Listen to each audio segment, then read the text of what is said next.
నిలబడి అబద్ధం చెప్పలేనే నా అద్దం అంటే నువ్వే మరి ఈ నిజం దాచలేనే ఆ అద్దం ముందు నిలబడి అబద్ధం చెప్పలేనే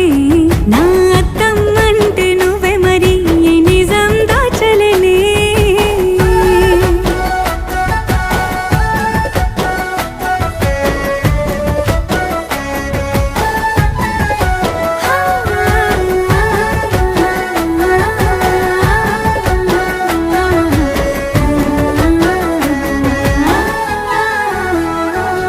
నీకు నచ్చిన సంగీతం ఏంటి నీ చెప్పుల సవ్వడి నువ్వు మెచ్చిన నగలు ఏంటి వంపున ముద్దు తడి నీకిష్టమైన చోటు ఏంటి అది చల్లని